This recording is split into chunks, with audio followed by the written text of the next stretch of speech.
You've got some of these bigger brands that have done millions of dollars in consumer research that some of these smaller indie brands don't have the money to do. Take those brands, put them together, look for the common thread. And that could be color, tonality, where the photo's placed, why it's done a certain way, where the logo is placed, why it's there. Just look for those moments of commonality and then jot those down. Don't replicate what they're doing, but look for the hierarchy and the architecture that they've spent millions of dollars perfecting, and now take that and rethink it. Because those big brands are looking to those indie brands for what they're going to do next. But you can take look at that hack. Market research. Brilliant, right?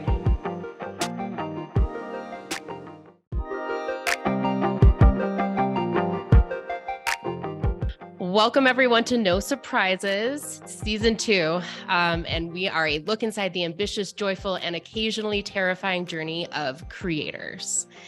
Kelsey, we have a guest with us today. It's very exciting. So happy because as much as Mallory and I like talking to each other, and we do quite a bit, and assume that people like listening to us talk to each other. Well, that is a whole other thing. I think we're like, at our core, we're both very creative or very curious people. Mm-hmm. And so when Mal and Raina and the rest of the team came together and said, this season, we're going to focus on talking to people about creativity, I was like, great. You might as well say that like I am legally obligated to eat a bowl of delicious Lucky Charms every morning, because that sounds like an ideal scenario for me. Mm-hmm. Yeah. And each episode this season, we're going to be taking a deeper look into something that pertains to each of our guests, and also something that our team at Week the website holds dearly internally. But yeah, join us in welcoming our guest today, Taja. Taja, how are you? I am great. I am thrilled to be your first guest on the second season. So thank you for having me. Yes. Well, it's wonderful to have you here with us. So today we're going to be talking about the creative process. We're going to be talking about imperfection. But before we dive in there, why don't you tell us a little bit about you and what you do, and Pulp Wire, and all the amazing stuff that has led you to what you're doing today? Sure. I'll give you the 5-minute tour, if you will. So Perfect. I founded the company Pulp Wire in 2004. My background is as a designer. So a big part for me in creating the company was to put the creatives the center of the process. And the old world agency model is very much it's a bit antiquated, in which, everything would be ported through an account manager to somebody else. And then ultimately the creatives who sat on the third floor in a, cubicle would do the design and then spit it back for someone else to tell them, kind of like a game of telephone, what needed to be done. Now that process can work for some people, but as the creative who also needed to have a seat at the table and think strategically, it just didn't work for me. And I knew there were other incredibly talented creatives out there who also were thirsting for more responsibility, that seat at the table with the clients, and being able to be futuristic and think about the end result while also in their head designing it. So I started the company. We've grown slowly over the last 19-ish years, almost 20 years. And there's 20 of us. We're located in Portland, Maine. We're a mix of hybrid and in person. Thank you, COVID. But it works really well. And our focus is in the natural and organic CPG category. So over the years, and we'll kind of talk about this too, we were a Swiss Army knife. We did a little bit of everything for everyone. But then as we really found our passion, and my background was initially in industrial design. So for me, specifically in the automotive side, everything was it was smell, it was touch, it was environmental, it was immersive. So as I changed into graphic design and worked in different agencies, and then where we are today, we do a lot in CPG, so consumer packaged goods. And that is branding and design for better for you brands and better for the earth companies. So again, it is still immersive. Everything that you buy, there's a reason it's jumping off the shelf to you, because we're aligning with you as our key consumer. When you touch it, when you read it, it's all a relationship. So really kind of bringing in the foundational roots of what I loved about industrial design and building die lines and creating things with my hands, and then bringing it through to the CPG side, but really working with brands that we believe in, that are going to bring better ingredients, better food, better relationships with the consumers to market. And we do everything from market strategy, again, figuring out who the consumer is, what's your voice, your messaging, who are we reaching, why. We bring that into the creative. We've got a roadmap. Now the creative can align with that roadmap, and we can help bring it to life visually. And then you can have the best design and the best strategy, but if no one knows you exist, you're not going anywhere. So that then moves into web design, creative, digital marketing, content creation, all of that good stuff to get the awareness for the brands. I love That is, I mean, I hope people know this, but that is a whole lot of stuff in your portfolio that you offer. And it truly is like a full circle moment. Like you said, like if you can have the best brand in the world, but if no one knows about you, then is it really working for you?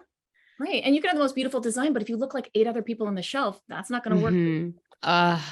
Man, there is a time when I kept seeing the same font somewhere and it was on every new CPG. And it was, I know it in Canva as the font Barbara. I don't know what the other, but I'm like, there it is. There's Barbara again. I drive my team nuts with that too, because I'll go to the trade shows and then I'll come back and be like, don't use that font, take that out. I never want to see that again, because I saw it 5 times over. And in seeing it in a vacuum is always so interesting. I was just a judge for an awards ceremony and being able to see one category and a lot of the same. It's fascinating. Yeah. I was like, oh, we will not be doing that in the future. Well, and I'm sure for the client, it's conflicting, right? Because on the one hand, they want to feel special, individual, unique. And on the other hand, I think what people see when they see consistency like that is, well, it must be working.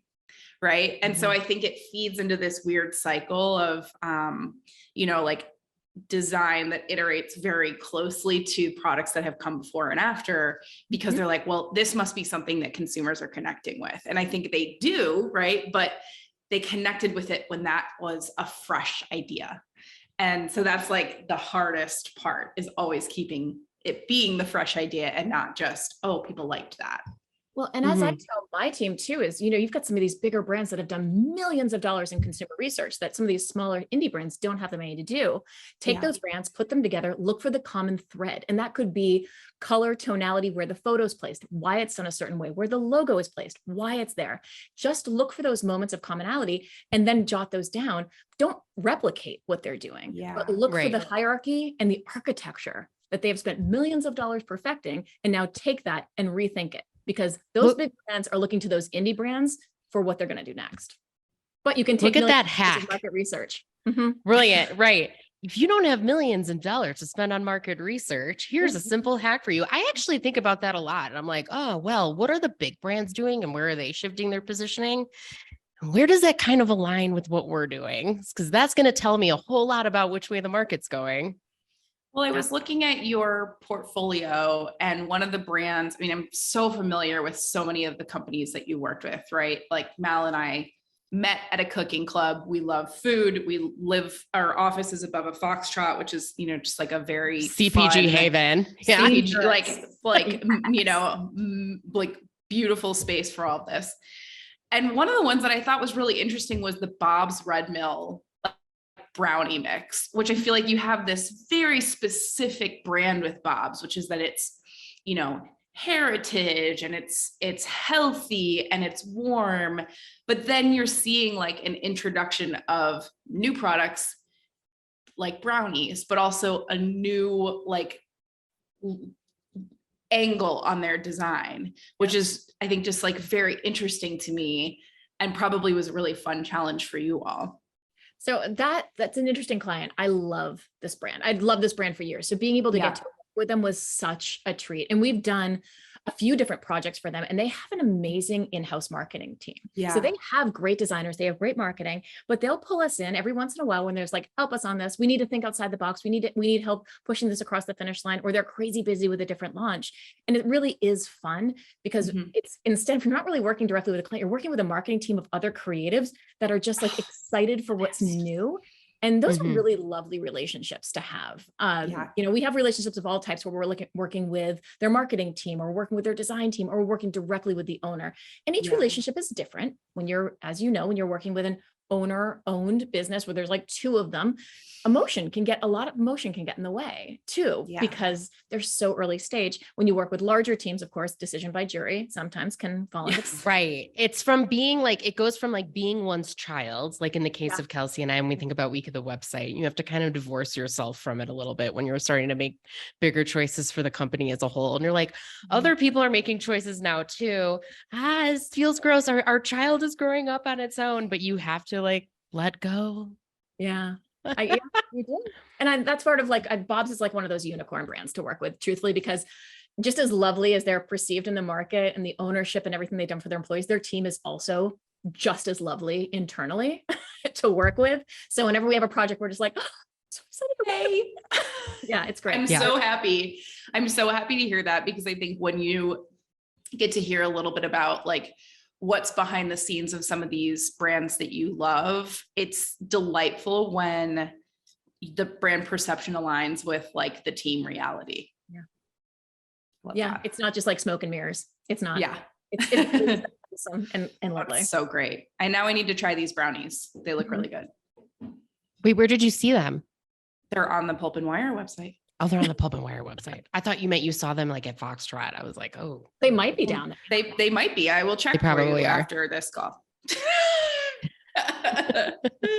I'll do a special reporter segment of like, what can we find that is also in this shop that is also on the Pulp and Wire website? amazing. Yes, I'll send you a please. list. Yeah. Seen in the wild. Yeah. So we talked about your journey. You started in industrial design, which I did not know that, and that's amazing. So what was the impetus for you moving over to CPG? What made you want to take that leap into packaged goods specifically? Because you say you've applied some of that knowledge from the industrial design. So I'm like, how does that work? So, I mean, part of it is just how my personal brain works, of being able to see shapes and put puzzles together very quickly, which is, great for industrial design because it all is very mathematically oriented. Even though I'm terrible at math, I'm very good at figuring out die lines and those mathematical equations. And I do love an Excel spreadsheet from time to time. Oh, yes. Does the work for you. A good formula. But the transition was really, we won an award. Package Design Magazine was before it's no longer around anymore, but they did a contest every year where they would bring in 3 design agencies, and it was all pro bono, and they'd bring in a client and you had to design the packaging for them in a contest to win. And they had been doing this for years, and we were selected to do one of the contests earlier. I want to say, it was more than 10 years ago. And it was our first play in packaging. And because we hadn't been engrossed in packaging, we'd been doing so much other design work and branding work. It was just like a kid in a candy shop. We got to try all of these things. And honestly, I got to really lean into my industrial design and die line creation and how does this work and mechanics, and do something really cool. And the company was called Claire's Cookies. She was a Scandinavian cookie company. And we made the whole packaging look like her grandmother's aprons with like, it was really fun, but it was like no glue solution that the cookies could sit in. And it just had this beautiful European apron moment to it. We did end up winning the competition. We did not win the client, but that's okay. We won the competition. And it was like the light went off. I'm like, oh my gosh, I can bring everything I love, which is about experience, which is why I fell in love with packaging. And it was the die line. It was the creation. It was so hands-on. It wasn't just computer-aided design.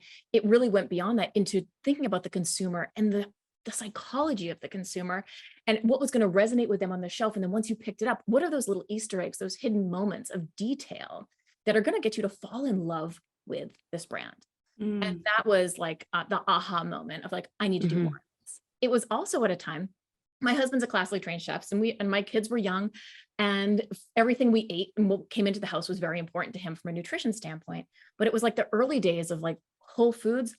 Don't even know if there was that many around, and healthier eating was more nuanced. So that's when we're like, okay, well, let's get into this and let's start thinking about these individual brands, these up and coming brands. And then as the explosion of Whole Foods and better for you, it all just kind of culminated at the perfect time. You're like, that's our category. It's what we believe in. It's what brings us passion. We can really speak to these smaller brands and to the consumers and bring beautiful things to market that are going to be, help people's lives be better. I feel like those moments of inspiration where you're like, this is what we're meant to be doing are so special and so rare, because I feel like, I'm sure as a business owner, you have to make a lot of hard choices. It seems like all the time. So when one comes to you that feels easy, it's like, yes. I tell my team all the time, when it's easy, it's right. Stop fighting it. Yeah. We naturally as humans, we like to make things difficult. But yeah. if it's easy, stop trying to make it harder for yourself. So you have to work harder, and maybe like, to what end result? You're going to burn yourself out. If it's easy, go with it. And that was just it. And then as we grew, it was, now what does the world look like for this brand beyond just making beautiful packaging with the right strategy? What world is it in? How does it come to life on web and that story and those touch points? And then social media became a thing. It was like, all right, let's build these brands to help change the world. Mal, the do you way mind you if I talk about ask- this is, sorry. I was gonna say the way you're talking about this is quite is like almost romantic in a sense. And I love that because you're touching on something that, as someone who works in the same field, I notice the Easter eggs. I notice the cohesive storylines. I notice when brands go above and beyond to bring in that storytelling aspect. So like you talked about using the grandmother's aprons in the design, those like touch points of nostalgia that just make something so special. And those little its and bits that, like you said, help you fall in love with a brand. Like my favorite recent experience of this is the Vital Farms eggs. Their little newsletter that they put in it. Every time I get like, I will only buy Vital Farms because one, I know that they're pasture raised, but then two, it's like, what's going on at the farm? Who's the hen of the month? Like they formed a connection with you without even knowing you. And that's huge. Right. Mal, this also because I also wanted to raise chickens at one point. I mean, that You doesn't did. really, it's not really surprising if you look at how I'm dressed right now. We're like, of course. But you know, not all it's cracked up to be. you had I know. I'm like, chickens? I'm going to end up with 20 chickens because none of them are going to be laying eggs. And I am not taking Penny to get offed. I'm not eating her after years of rearing her. I'm just not that person. So I'm going to end up with a house full of birds. We are full on ethical farmers. Yeah. I have two bird related things for us. One, Mallory, did you also notice that on Vital Farms, you can log on to our URL, put in like a code from your box of eggs and see a webcam of the farm that they're from. Like you can see them wandering around. This is what I love. Show notes. So funny. So extra. A reality TV show of chickens. It's great. And I do want to know. I think I shared this also with you all, but I was in a like Slack group and everyone was doing intros and they were like, hi, I'm so-and-so. One interesting fact about me is that I have 7 roosters. And everyone was like, why? And they said that the eggs that they got trying to raise chickens had not been like checked to see what was inside. And there was a chicken shortage at the time that they got the chickens. And so they ended up with 7 roosters. That's a full-on grow den though. I mean, I know. Can you imagine? Normally, I mean, pecking order is a real thing when it comes to roosters. Normally, like we had 2, but one was definitely beta to the alpha rooster. Oh yeah. One was in charge. Yeah. Kung Pao was not. Oh my God. Kung Pao. Okay, sorry. I have too many bird stories and I was going to start talking about your swans, Kelsey, but another time. Another day. I have, before we move on from your transition to, CPG and good for you, good for the world space, I'm curious.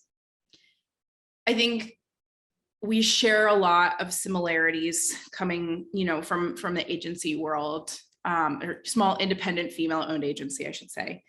And one of those things is like when you're transitioning to a new offering, when you're adding something new to your arsenal, even if it's something that clients have asked about, things that you've had opportunities for, that transition for like your process, your team's knowledge, that all can feel a little bit hard, right? Because if you're coming to it from the place of like, I'm an expert in X, but you want to try something new. How did you navigate that? Like, I'm sure there were some moments where you felt like, we're not quite there yet in terms of what we can do and what we want to offer. So if you can, do you have any like memories or thoughts on what that creative transition was like and what those feelings of like, what those moments of not quite there yet, felt like for you all? So I remember like when Facebook first came online. And Instagram first came on. It's why I have my handle is just @Taja on Instagram. Everyone's like, how'd you get that? I'm like, I was like the 3rd one on early Instagram. adopter. Y'all are early adopters. I'm like Mallory 5689. I'm the latest adopter. But to even consider social media, and this is when there was like 3 people on my team, I needed to know how to do it first. Yeah. And that doesn't mean that you have to be the expert at everything. It's just you have to understand how it all works and the mechanics of it, so that there's going to be a day when no one else is able to get to it and you're going to have to figure it out. No matter how big your agency is, at some point, something's going to hit the fan and you're going to have to figure it out. But then also know enough to be dangerous. That's what I was just going to say. I always say, I'm like, know enough to be dangerous. That's all you need to know. But then hire people who are better at it than you, you know, so That's that you can support them and you can learn from them. Because to have that team, you can't be the smartest person in the room. That is going to be the biggest detriment to your company. You need people who have skills that you don't have. So something I do with my team constantly is like StrengthsFinder, which I don't know if you've ever taken it, but it's called StrengthsFinder 2.0. And there's 35 strengths in the world. You have 5 of them. Know your 5 and lean into it, because that is going to be ultimately where your passion lies and your happy place and how you work and how your team works together. I love it. I have my whole team of 20 mapped out. I know everyone's strengths, and honestly, it's helped me move around team members to help them really lean into their strengths more effectively. But yes, so that's, you know, the strengths is the biggest thing. Know the strengths of your team, know what you're good at, know what they're good at, give them the space to do their job. But at the same time, also know how everything works, because you can't have a whole department running knowing absolutely nothing about it. I mean, I'll be honest, I don't love social media. I'm not on it all that much, but I understand it. Yeah. That's such great advice, especially for folks who have growing businesses, right? Mal and I we're about to hit 9 years this month, and we have gotten to that point where we're no longer the people who do the thing that we sell anymore. Big transition, but exciting. Huge thing to let go of. Yeah. Huge thing to let go of. But it's also that ability to say, hey, you know what? I understand this, but just so you know, like, everyone on this team is better at this than me, and you want that. It's a shift. But you also know that at any given time, you can jump in and support them. Absolutely. Exactly. Kelsey, you looked like you were just about to say. No, I'm sorry. I was doing like a where I was trying to, and I was like, at the moment. I always have questions, but I know that you've done some great prep, and so I don't want to step on. No, I mean, I think the beauty of prep is that I'm like segue into the creative process. I believe in preparation is something to be done and then almost thrown out the window. It helps give you a baseline, enough to be dangerous, enough to hold a conversation. But then also the freedom to play and let a conversation take you where it needs to go. Yeah, I love that. And so we are talking about creatively, like how we all work. But Taja, I'm wondering, when you started your own agency and you were coming from industrial design and then you're moving to CPG, did you adapt your process or what you had known as your process from one industry to the next? Did you take certain things with you? Did you find new things out along the way? Did you mold it into something new, essentially? I mean, luckily they're complementary. So everything in industrial design, because I was going to school in the late 90s. So it wasn't so much computer aided design. It was a lot of like handwork. And I also grew up doing woodworking and things like that. And power tools are like my happy place. And we talk about having building a chicken coop makes me very happy. I get really jazzed when I get to tell people about all of the tools I own. I'm like, I have a power drill. I know. Trust me, I know how to use it. Going to Home Depot or Lowe's in the weekend is not like a bad thing for me. I'm like, what do we need? I show up to Home Depot with a new person in tow, and every single time the first thing I say to them is, do you know that Home Depot is my favorite store? It's my favorite store. And I will show up at 6 a.m. with the contractors and I'll be like, what do I need? Anyway, yes, Home Depot is my love language. Same. But yeah, a big part of it was just understanding those mechanics early on. So now then ultimately I kind of left industrial design because I was being groomed more for middle America. It was very male dominated. I mean, granted, so was graphic design, but I found my way into graphic design. Kind of that's when Adobe Creative Suite and everything else was happening. And I just kind of went all in. But what I did find is when I moved over to packaging, everything I loved about that hands-on piece, and even still today, we're working through like really complex packaging projects for big clients. I'll tell my team, like, just give me 5 minutes with an X-Acto blade and a ruler. I'm going to figure this out. And that is my happy place because I like being able to put the computer down, so to speak, and focus on just using your brain and simple tools. So yes, a lot of things carried over.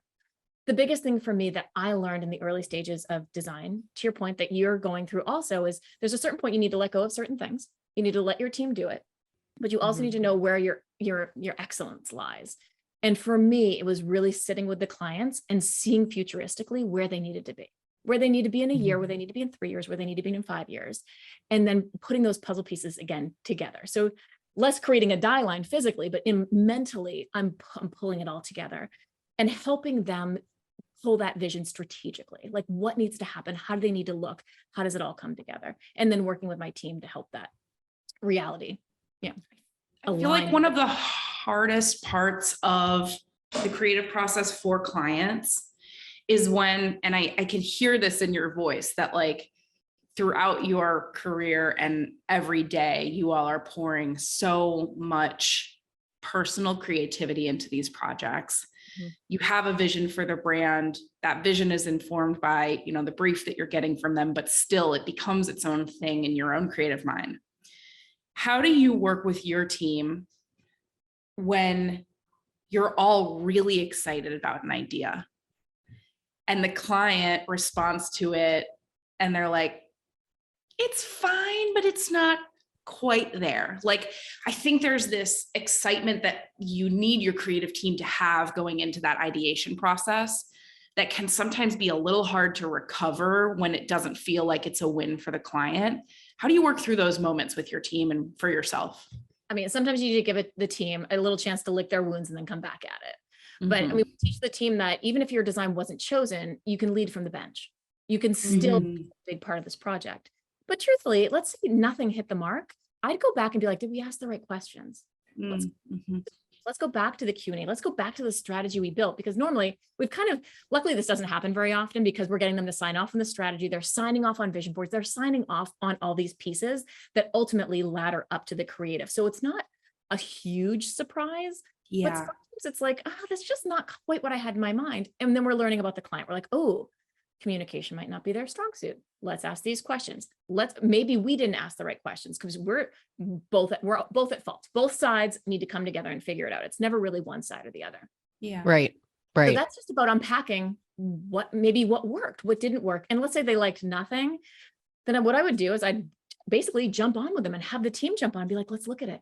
What aspects do you kind of like? If we were to take this off of it or remove this, is it color? What's working? What's not working? Start to kind of like take the pieces apart a little bit to then pull it back together and put that creative expertise and energy into what you know is working. Yeah. Sometimes they can't see the forest through the trees. And you need to help them see the trees. I am taking two things away from what you just said that I think are really great, like actionable items, which is building a ladder of creative approval so that it's never just one big moment. And I think that that's such a great way to kind of protect your team and your client from those moments of make or break disappointment, of incremental approval that builds on top of each other so that everyone's on the same page when it comes time to make those presentations. I love that. And I think especially for people who are working with team members for the first time beyond their own creative process, that's not always like super like top of mind, but I think is a great piece of advice from someone who's really seasoned. Well, and also I think it's easy for creators to get excited about an idea. And if it's kind of like going sideways, you're like, oh, okay, let's bring this back to center before we show it to them. Sometimes I'll be like, I love this, but I'm going to be honest, not for this brand. So let's just hold this. Let's hold this like magical moment for a different client. Just let's recircle around with what we know they're looking for. And maybe we do end up coming back to it. Maybe it ends up being our wild card in the end. That's like, hey, here's something totally out of left field just to show you something different. But we're very mindful to kind of balance that, kind of exuberant creativity with the reality, with who we're talking to. Because at the end of the day, it's not really about us. It's not about the client. It's getting the customer to buy the product. And that's when them kind of, again, see that bigger picture.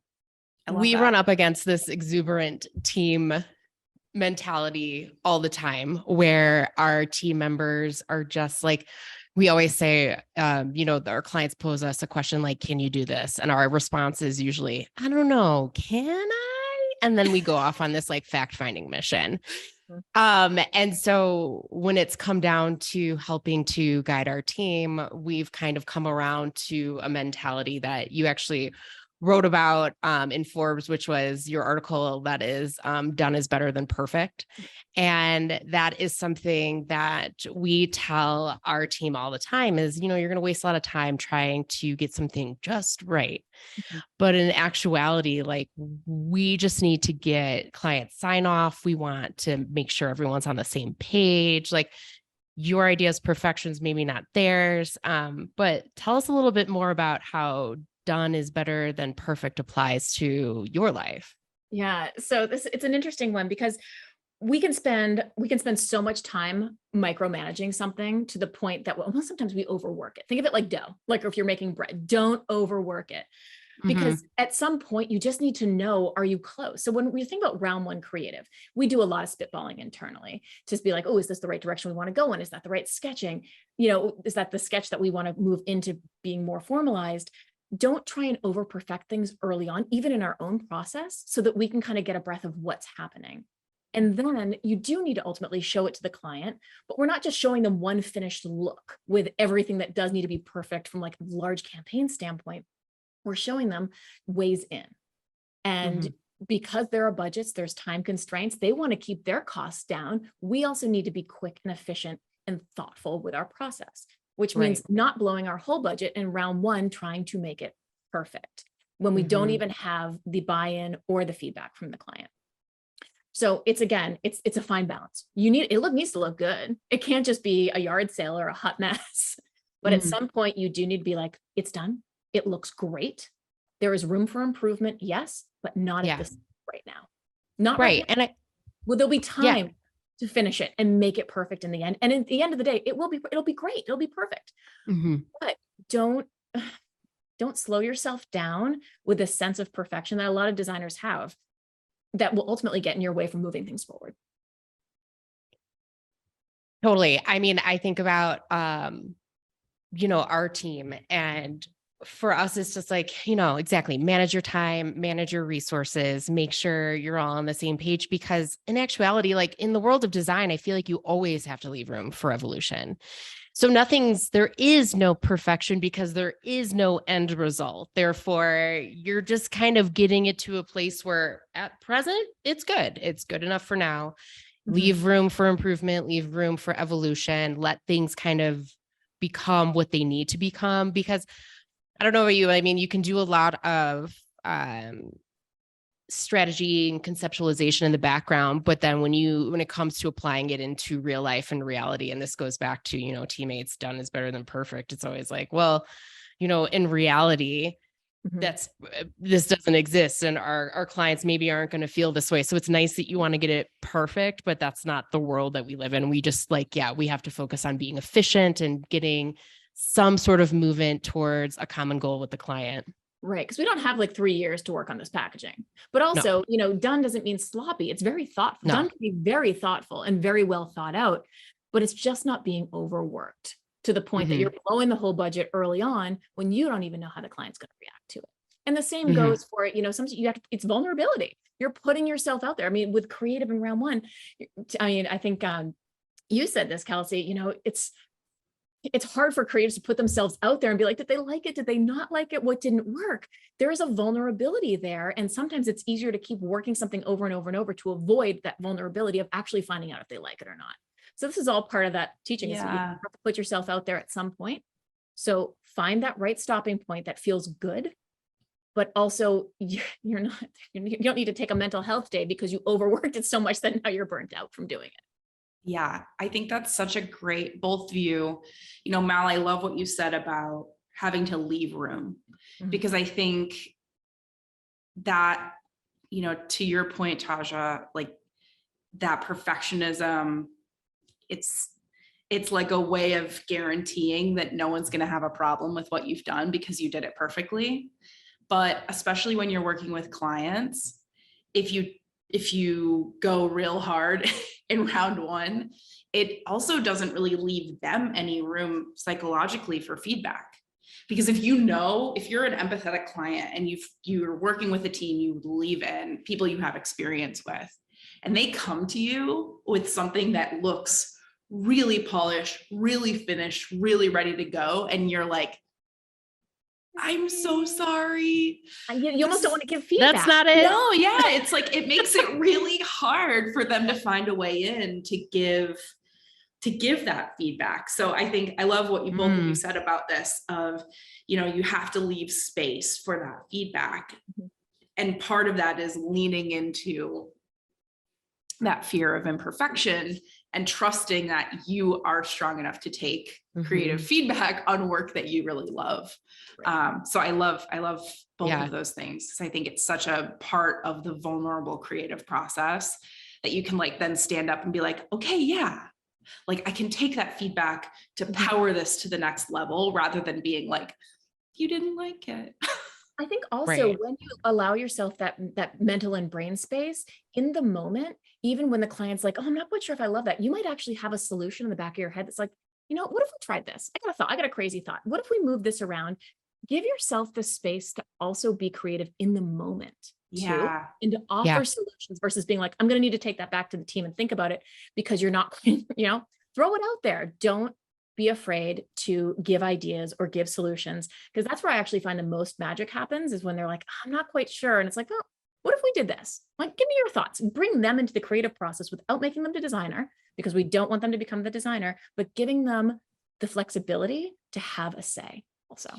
Do you think that the evolution of creativity as a concept, is more accessible than it ever was before, right? People can make videos on their phones. They can create, generative art. There is this incorporation of creativity into day-to-day life that wasn't that way 10 years ago. Do you feel like that's changing what clients expect to be a part of for the creative process for you all? I feel like before there was this, kind of Mad Men idea of everyone's going to sit around a table and say, this is what we need. And then the creative's going to happen and come back and bring it to you. It feels like clients really expect to be a part of that process now in a way that they weren't before. Do you feel like that's been that way for your company? I think with the smaller brands, absolutely. And I think we're going to see so much in the next couple of years. I mean, even the last year with AI and generated art, they're like, oh, well, what if I just did this? Or, I was messing around with, I'm like, all right, what does an AI logo maker do, out of pure curiosity? It was total shit. Don't get me wrong. I was like, gross. Okay. Well, this is not taking over our careers anytime soon. Right. Yeah. Not coming for our jobs. But it can, and it will. And that's what we have to be mindful of. But the one thing it can't do is it can't think strategically. Yeah. And it's not going to have the humanized emotion or full understanding of that consumer audience that constantly changes because we are human. Yeah. Right. But there is a lot to be said for, I think, the fast food of design kind of side, where they want it quickly, they want it fast, like, oh, I can just go into, Mid-Journey and do this. It's like, yeah, but you're not actually going to get what you're looking for. There's commoditization of design. Yes. Yeah. And I think that's where you can use AI effectively, and there are places for it, but with the big picture understanding and strategy and conceptualization and really thinking about the future of that design, not just the right now, that's where, we still have a job. Yes. Right. Also, I hope they never figure out how to do hands right, because I still appreciate the 6 fingers and the sharp teeth, in case you've seen that. Very sharp. I was trying to use AI to generate a book cover, a sample book cover. And I didn't know at the time that AI basically can't do anything with words, visually. And so I have a really funny mock-up of a book that just says "ye bok" on it. And everyone, we die, we look at it, we're like, we have a little bit still. There's still some room to go. We got some time. I do like that there are more ways for clients to experiment with design and then very quickly find out that it is harder than they expect, because I think it does, for the right people, give them a moment to check in and understand oh yeah, I can get 80%, 70%, 60% of the way there. But like, do I want to go further? And do I want to get to 100? Realize they really don't want to do it. They're like, that was too much. Exactly. Ultimately, our clients are the kind of people who are like, I just don't want to do it. I just want to pay someone else to do it for me. There's always going to be people like that. So yeah. Yep. I mean, well, these are honestly, at some point, AI needs someone to at least type in the prompts. So yeah, that. There's one job out there, everyone. I'm really good at prompts. Lead Listen, typer. Yes. I'm a real human being who's going to take my 10 normal fingers and type on the keyboard, and you still can't beat me to that challenge. Right. What happens with a CAPTCHA? Like, are they getting wise to CAPTCHA codes? Or are we going to need humans to put those into still to make sure it's not all robots? I know. Well, I know we're getting to the end of our time. Taja, thank you so much for this. Mal, is there anything else you wanted to touch on before we wrap up? No, I was just going to say it's brilliant to end on some of these wise words. But before we break, Taja, is there anything you have going on in your horizon that you want to talk about? Oh, goodness. Nothing overly important. It could be a walk outside. It could be like space. That's quiet time. I'm waiting for the sun to come out. It's been gloomy here in Maine. It feels like now 2 weeks. So I'm excited for like 70 degrees in sunlight this weekend. But no, I mean, I've got my podcast that I've been talking with CPG brands. So if anyone's ever interested in how CPG brands are being run by their owners, tune in. It's called the Brand Alchemist podcast. Follow me on Pulp Wire and at Taja. And, if you're an amazing creative out there that, aligns with what I'm talking about, we're, always looking for phenomenal, designers and senior designers to join our team. So as we're growing and evolving, always looking for amazing talent to join us. I can't believe we did not even mention this at one point on this podcast, but we also had the great joy of working with Taja to build her TajaDockendorf.com website that everyone on our team is flatly obsessed with, and our clients ask about all the time. Speaking of things Taja, I didn't have time to build, and I was willing to pay mine. Like, I need this done. Here we are. We are. No, it was a blast. We love the site, so give that a look. And can't wait to keep chatting again soon in the future. Taja, thank you for joining us today. Thanks, Taja. Thank you both. This has been great and lovely chatting with you. Well, everyone, you can find out more about Taja and Pulp and Wire in our show notes. I promise we'll include some little ditties about all of the bird content we had, because apparently this is a bird podcast now. But you can subscribe to our vodcast version of this podcast, No Surprises, on YouTube. You can also find this delightfulness anywhere you subscribe to your podcasts.